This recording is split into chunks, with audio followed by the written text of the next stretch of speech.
Bad sounding rooms? Have no fear, Mixerman is here! We'll fix all your problems with foam, fiberglass, bass traps, high traps, and everything in between. All for under $100. That's the Mixerman guarantee. Let's get to work. For the control study, I've put no sound insulation into this room. But note that my bed absorbs a lot of sound, and my clothes, which is laid out in the open, is also a sound absorber. So keep these kind of soft objects in mind when you're designing your room.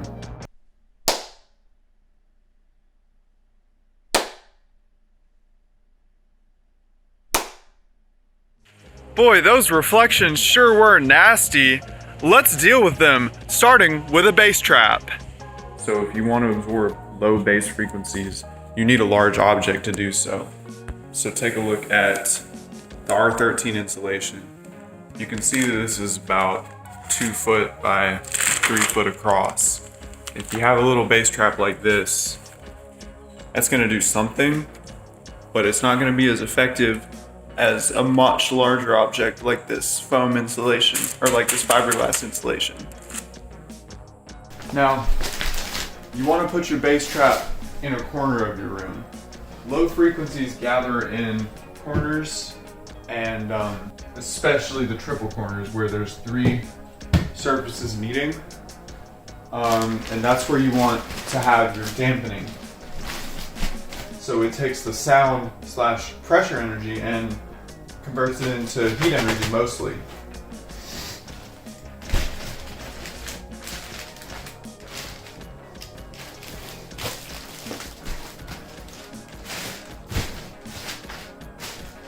And just by placing these 2 rolls in this corner, we've essentially added dampening material to this one corner, which will help the whole room. It gives a space for the pressure energy to actually dissipate, whereas normally the low frequency waves would just be endlessly reflecting. And by the way, don't take the plastic off of your rolls. Don't even unroll them, because it's fiberglass. You don't want to breathe this stuff in. Now I'm going to cover it up.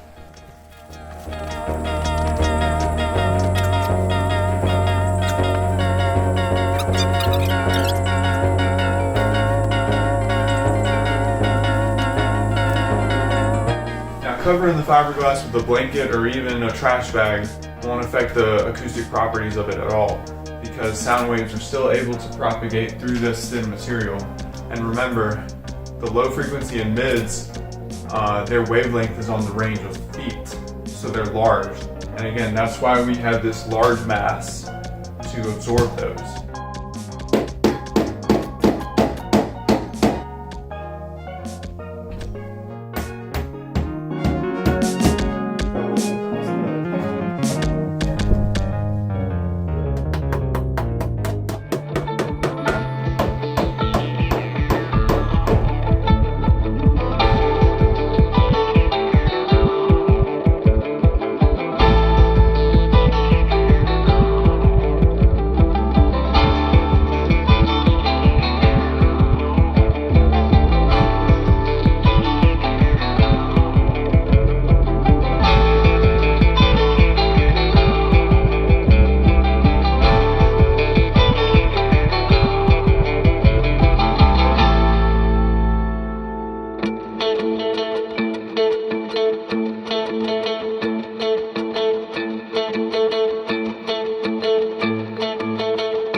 I'm in my new room, sitting at my listening position, and I've got all the foam panels set up.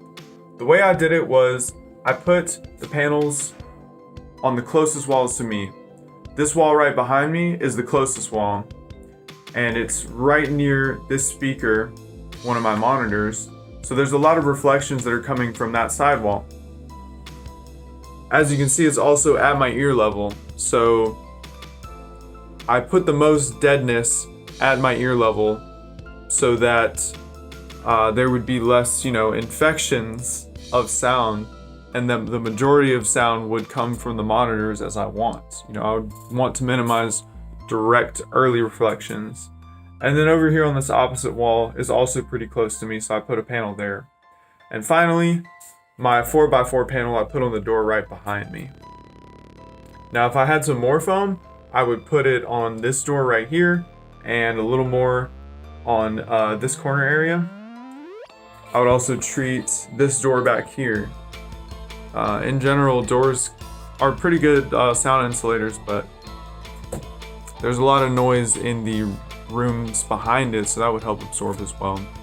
So, quick explanation of how I placed my foam panels that you learned to make in this video.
I hope you enjoyed this lesson, and I hope it inspired you to learn more about your listening space.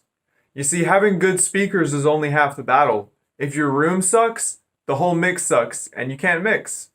So please like this video, subscribe for more lessons and fun jams, and please let me know what you would like to see next from Future Trees.